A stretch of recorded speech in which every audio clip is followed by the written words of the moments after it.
vamos a hablar específicamente sobre topografías corneales enfocado al diagnóstico de queratoconos. Vamos hoy día a describir algunos puntos importantes dentro de esta interpretación de topografía corneal para los diagnósticos de queratoconos. ¿Cuáles son estos 12 puntos? ¿No? ¿Cuáles son estos 12 parámetros que de alguna manera van a hacer que nuestro diagnóstico topográfico sea robusto en el momento de hacer la interpretación o el diagnóstico de un queratocono? El display que ustedes están viendo es un display refractivo. Básicamente este mapa es el que nos produce el sistema de Pentacam, y por eso le decimos display refractivo o mapa refractivo también. Lo que vamos a ver en este display es básicamente, vamos a ver el mapa de curvatura que está en la parte superior, tenemos los mapas de elevación superior, anterior, elevación posterior y tenemos el mapa paquimétrico. Dentro de este display, digamos refractivo, podemos encontrar 10 puntos, o sea, 10 parámetros, los cuales debemos ir interpretándolos para ver si efectivamente estamos frente a una condición de queratocono. Por otra parte, es importante usar el display de progresión corneal. Esta nos permite ver qué está pasando con el espesor corneal, ya que cuáles son estos cambios del centro hacia la periferia. Ese es el punto 11. Y como todos sabemos, básicamente los pacientes con queratoconos son condiciones en las cuales son bilaterales y estas tienden a ser asimétricas. Entonces necesitamos evaluar, como en el punto 12, evaluar si efectivamente existe una asimetría. Si bien es cierto, existen queratoconos unilaterales y alguna literatura la describe como tal, pero también hay estudios que han demostrado que a largo plazo estos queratoconos unilaterales tienden a ser queratoconos o a desarrollar queratoconos. Ya entrando desde el punto de vista a la evaluación, que cosa es lo que nos interesa en estos patrones topográficos, pues vamos a empezar a evaluarlos. Antes de seguir esta conferencia, pues quiero hacerles una consideración, una aclaración. Vamos a empezar a describir pues, colores, vamos a poner colores de tipos de semáforos. Cuando observemos un color verde, indica que es una condición de bajo riesgo, lo que no indica que no sea queratocono, pero la condición es baja. Cuando veamos un color ámbar o naranja, nos va a indicar que es una condición de sospecha, ¿no? Podemos decir que es un riesgo moderado y eso se toma en cuenta como una condición de sospecha. Si tenemos valores que se marquen con rojo o están marcados con rojo, indica que son de alto riesgo. Estos sí son signos, es un signo topográfico que nos está indicando que hay una presencia de un queratocono. Pero recuerden, es un signo, no necesariamente con un signo topográfico podríamos decir que estamos frente a esta condición. Lo que sí vamos a tener en cuenta es que mientras más signos, digamos, o más signos de alto riesgo presente este mapa topográfico, podríamos decir que sí, efectivamente estamos frente a un paciente con queratocono.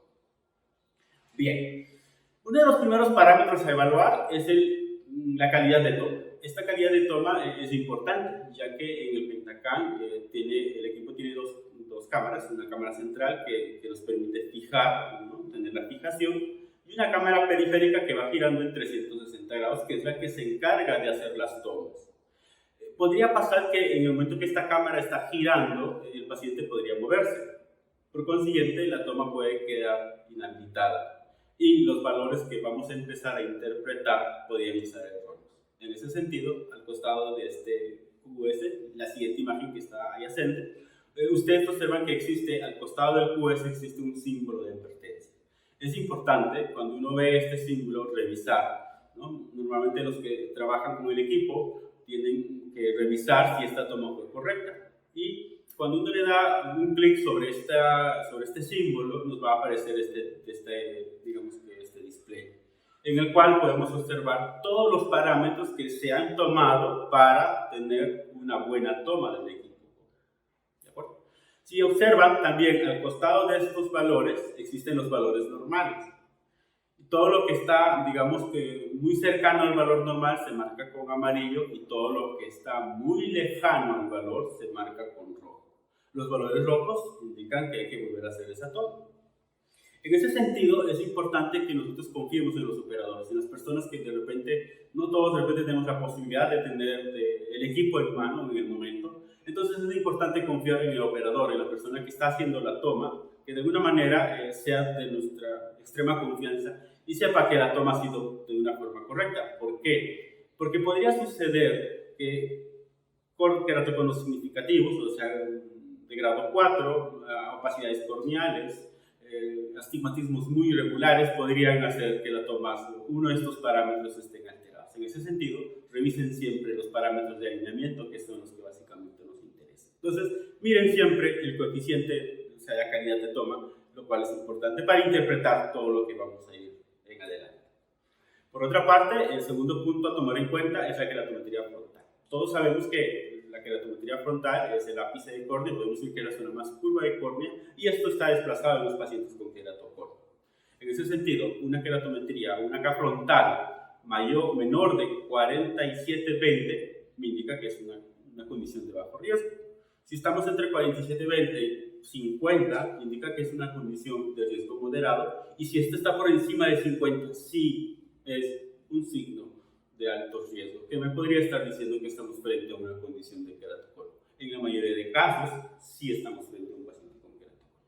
En ese sentido, recuerden, estos valores topográficos, ustedes ven en la imagen proyectada, pues los símbolos de colores, ¿no? Entonces, no necesariamente ese color verde indica que está normal, sino que el riesgo es relativamente bajo para esa condición.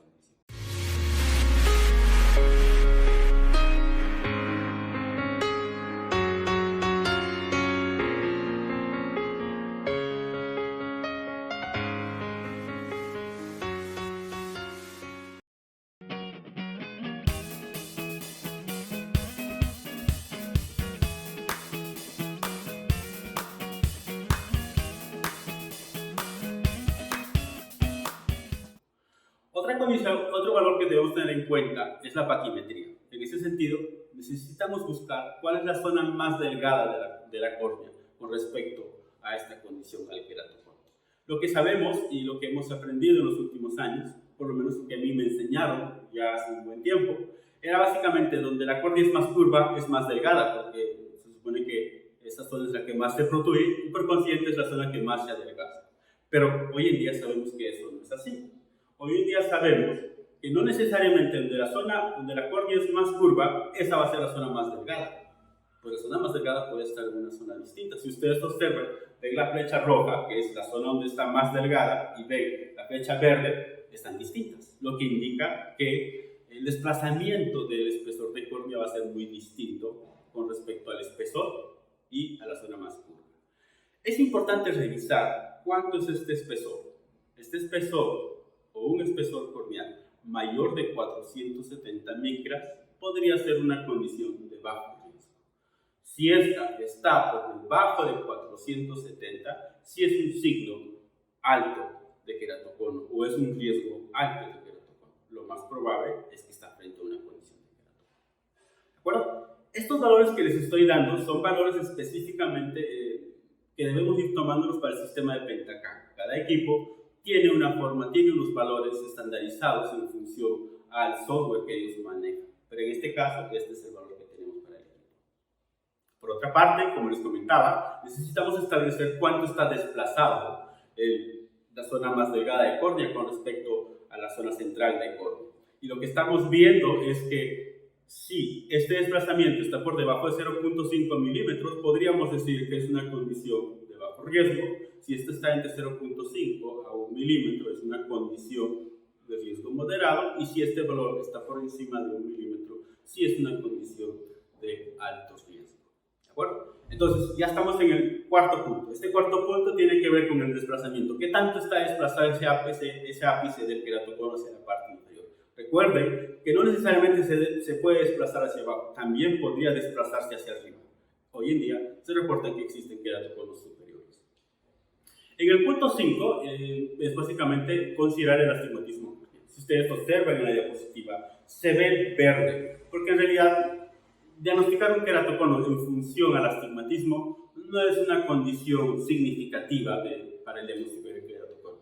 Pero sí sabemos que si hay un astigmatismo, todos los pacientes que tienen queratoconio pues presentan un cierto grado de astigmatismo, algunos más, algunos menos, pero en general van con astigmatismo. Pero es una condición en la cual el riesgo es bajo. Lo que sí sabemos es que si un astigmatismo es mayor de 6 dioptrías, es una condición de riesgo moderado. Así es que si usted tiene un paciente en la cual queratométricamente está marcando 8 dioptrías de astigmatismo corneal, lo más probable es que ese paciente pueda tener un signo de queratoconio. ¿De acuerdo? Entonces, en ese sentido, el astigmatismo corneal no es un factor predictivo para los diagnósticos de queratina. Por otra parte, es importante evaluar la esfericidad corneal. La esfericidad corneal, sabemos todos que es el cambio de la córnea del centro hacia la periferia, en la cual, en el caso del queratoconio, al estar esta protuida en la zona central, el cambio hacia la zona periférica va a ser más dramático. Eso va a hacer que los valores de esfericidad tiendan a modificarse, tiendan a ser más altos. En el equipo, o en este caso en Pentacam, un valor normal que está entre 0 a 1 se considera como normal o se considera de bajo riesgo. Y si esto está por encima de 1, es una condición sospechosa. Miren esto. La esfericidad solo nos sirve como una condición de sospecha. No es una condición en la cual uno podría decir, sí, midiendo la esfericidad, poder decir, no, este paciente tiene queratoconio. Solo nos permite establecer un riesgo de sospecha. Todos estos parámetros que hemos visto hasta el momento comprenden el primer paso. Y básicamente están establecidos para observar y poder determinar cómo está esa geometría corneal desde el punto de vista geométrico. En ese sentido, antes de empezar a interpretar todos estos valores, o cuando está interpretando estos valores, usted debe descartar que su paciente no ha estado usando lentes de contacto, debe descartar si su paciente tiene alguna cirugía, si su paciente de repente tiene pterigio, o alguna condición que modifique la configuración de córnea. ¿De acuerdo? Un ejemplo o algo que a veces no lo tomamos en cuenta es el ángulo cápara. Si este ángulo cápara es muy grande, ¿no? Si es mayor de 0.5 milímetros, lo más probable es que los datos que estamos leyendo o estamos observando podrían estar modificados. ¿De acuerdo? En ese sentido hay que tener en cuenta estas condiciones. De todo esto lo que hemos hablado, existen dos parámetros robustos, dos parámetros muy importantes. Básicamente, el espesor corneal y el desplazamiento del espesor corneal podrían ayudarnos a establecer que son signos más fuertes que estamos frente a un paciente con queratoconio. En esta segunda parte vamos a empezar a revisar específicamente qué cambios podemos observar en el mapa de curvatura, cuáles son los valores normales de los mapas de elevación y qué forma o qué características tiene este mapa de, digamos, de pagnimétrico. Hello, everybody. My name is Jason Nichols, and I'm the program chair for the Global Specialty Lens Symposium and our new meeting, the Global Myopia Symposium. We look forward to bringing you cutting-edge information each year, and again, we look forward to hosting you in 2021. Thanks, everybody.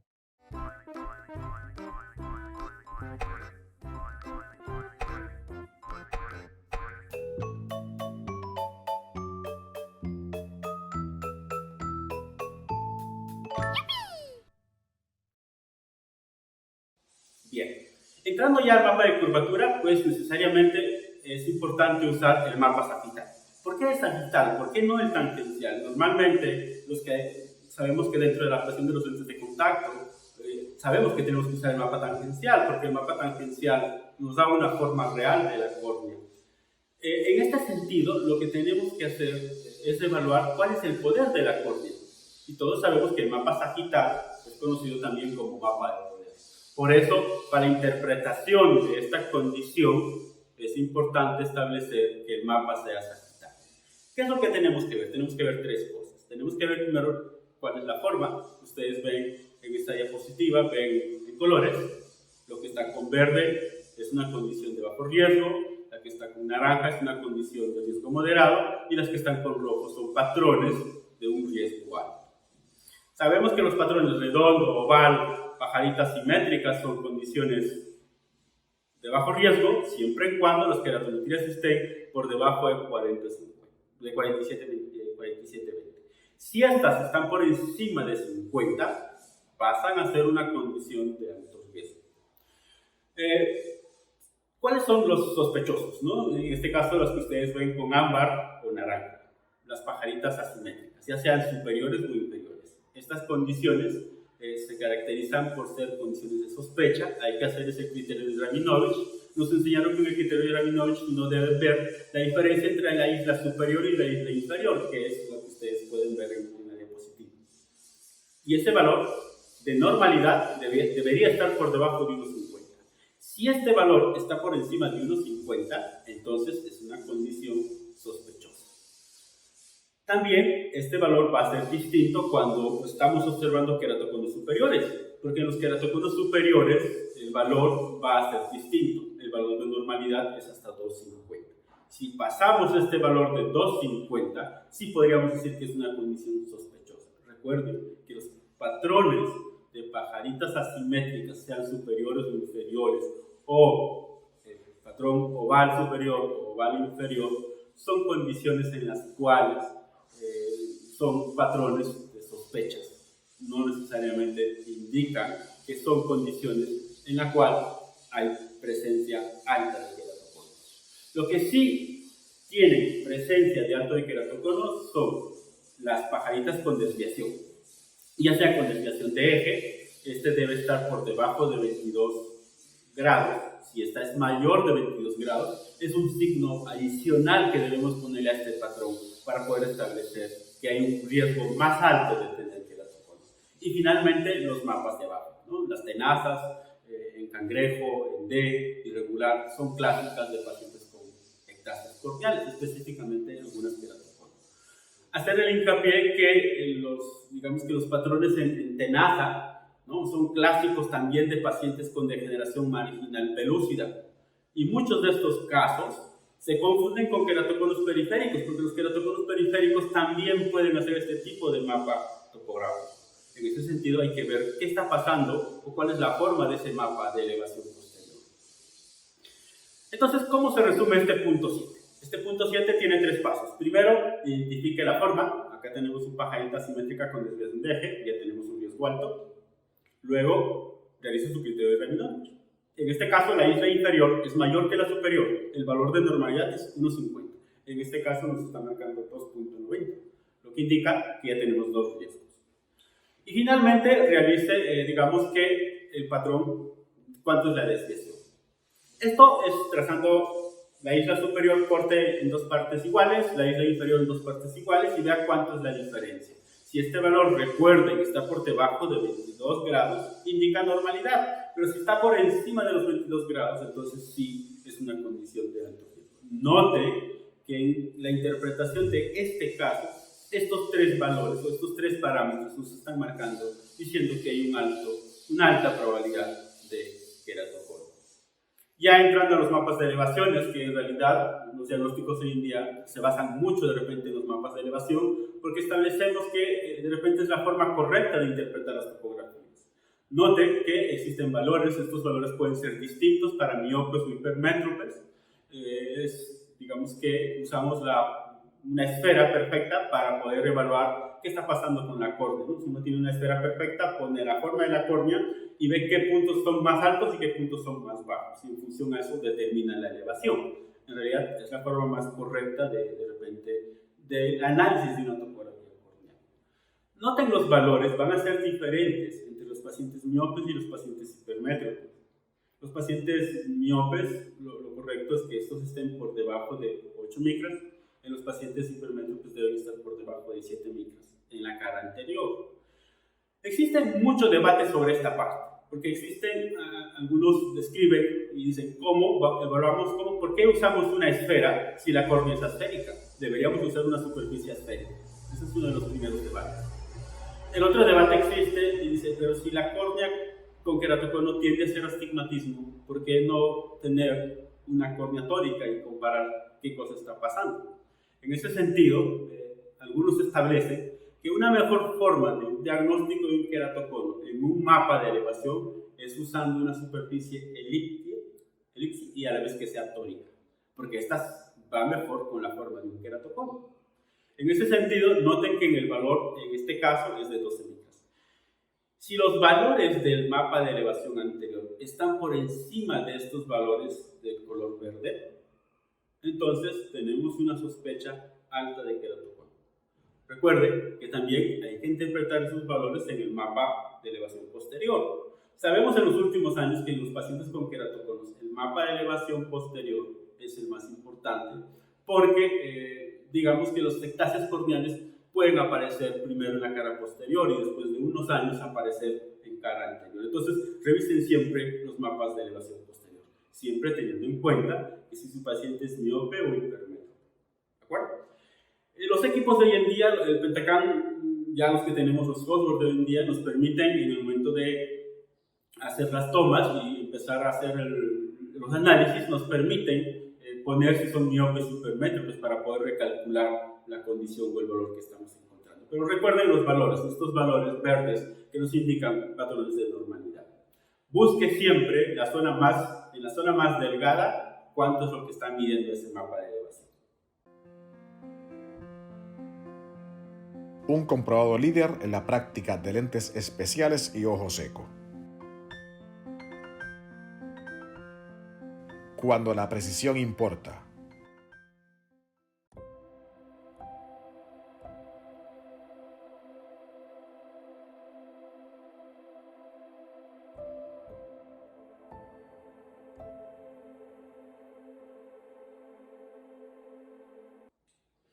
Y ya para ir terminando, dentro de este análisis del display refractivo, tenemos que ver la paquimetría. En la paquimetría tenemos que ver la forma. Esa forma debe ser simétrica, ligeramente centrada, no puede estar muy desplazada. Noten que en la imagen que ustedes tienen, en la parte inferior, hay una imagen en la cual está desplazada. Si vemos la simetría, en un lado es más ancho, en el otro lado es más delgado porque hay más colores. Los colores azules, los colores fríos, indican que en esa zona la córnea es más delgada. Los colores cálidos indican que los colores fríos indican que la córnea en esa zona es más gruesa. Y los colores cálidos, en esa zona, la córnea es más delgada. Noten que como que está desplazada. A eso le decimos efecto cúpula. El efecto cúpula es un signo en el cual se puede ir presentando en los pacientes con queratoconio.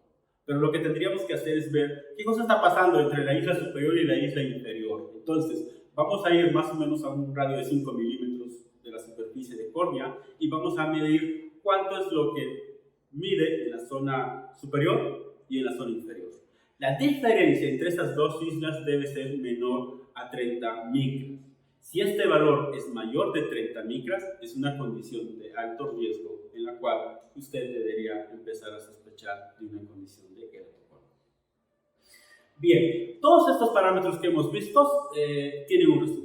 En esta diapositiva que ustedes observan está el resumen. Todo lo que se ve con rojo son los parámetros más robustos, los más importantes que uno debe tener en cuenta para considerar si efectivamente estamos frente a un diagnóstico de queratoconio, y todo lo que se ve con naranja o ámbar son condiciones sospechosas que no necesariamente podríamos estar diciendo que estamos frente a un queratoconio. Habría que de repente hacer una serie más de exámenes. En este patrón topográfico que hemos ido viendo hasta el momento del paciente, podemos ver que existen muchos puntos rojos por donde podamos verlos y observar. Y lo que podemos ver es que en este caso sí estamos frente a una condición de un paciente con queratoconio. Acá sí podríamos decir, este tiene un queratoconio. Pero supongamos que nos hubiera marcado verdes, ámbar o naranja, entonces como que está sospechoso, entonces es importante pasar a este siguiente display. Este es el display paquimétrico. En este display lo que vamos a ver es cómo la córnea está cambiando de centro a la periferia. Noten que la línea roja no debería cambiarse, ¿no? Si esta sufre algún cambio en el espacio en el cual se está desplazando, me está diciendo que hay un cambio significativo en la progresión corneal. Y este cambio debe solo ser evaluado hasta los 6 milímetros. Si en los 6 milímetros, desde el centro de córnea hacia los 6 milímetros, la línea roja cambia de posición, me está diciendo que hay un cambio significativo en la progresión corneal y podemos decir que sí, efectivamente, estamos frente a un paciente con queratoconio. Adicional, hay que mirar el valor de progresión corneal, el índice de progresión corneal. Este índice de progresión corneal normal debe ser de 1.1. Todo valor que esté por encima de esto es un riesgo alto de queratoconio. Este mapa es muy importante porque nos permite establecer o discernir estos verdaderos queratoconios de los que no son queratoconios. Todos sabemos, una córnea delgada es queratoconio, pero no necesariamente, podría estar normal. O a veces pasa, tenemos córneas gruesas, pero tienen queratoconio. Entonces, en ese sentido, me parece que este display es muy importante para ese diagnóstico.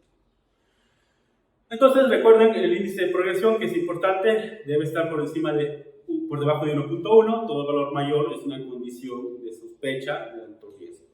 Finalmente, hay que comparar el ojo derecho con el ojo izquierdo. Este es un estudio realizado ya hace un buen tiempo por Galletti, en la cual estableció una serie de parámetros. Los parámetros como las queratometrías medias frontales, la queratometría media posterior, la paquimetría, el mapa, o sea, la diferencia digamos, del espesor del mapa de elevación posterior y el mapa de elevación anterior. Tenemos 5 parámetros. Lo que dice Galletti es que si nosotros encontramos de 4 a 5 parámetros, estamos frente a un paciente que tiene alta probabilidad de queratocono. Si no encuentra 3 parámetros, pues básicamente estamos en una condición sospechosa. Habría que hacer un estudio más juicioso de la condición. En este caso, pues que ya sabíamos que tenía queratocono, vamos a someterlo a este criterio. Y mire, si observamos los 3 primeros valores, están por encima de lo que Galletti describe. Tanto la queratometría media anterior, la queratometría media posterior y la paquimetría están por encima de los valores de normalidad. ¿De acuerdo? Y finalmente, si comparamos los mapas de elevación, pues podemos observar que también estos están por encima. Esto está confirmando nuestro diagnóstico que ya teníamos hasta evaluar esos 10 puntos. Cuando habíamos evaluado los 10 puntos, ya sabíamos que teníamos el diagnóstico como tal, pero queríamos verificarlo. En ese sentido, creo que estos parámetros deben ser utilizados de manera juiciosa en el diagnóstico de queratoconos.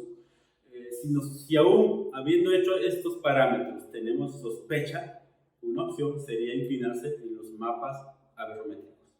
¿De acuerdo? Porque en los mapas aberrométricos podríamos ver algunas condiciones como cambios en la aberración cromática. Está establecido que en un paciente con queratocono, digamos, sospechoso, o un queratocono incipiente, donde de repente topográficamente todo está bien, el primer cambio que va a existir en los mapas aberrométricos va a ser en la aberración cromática de segundo orden. Eso va a estar modificado, por lo menos los estudios lo describen. Bueno, fue un gusto poder estar el día con ustedes. Espero que les haya gustado esta presentación.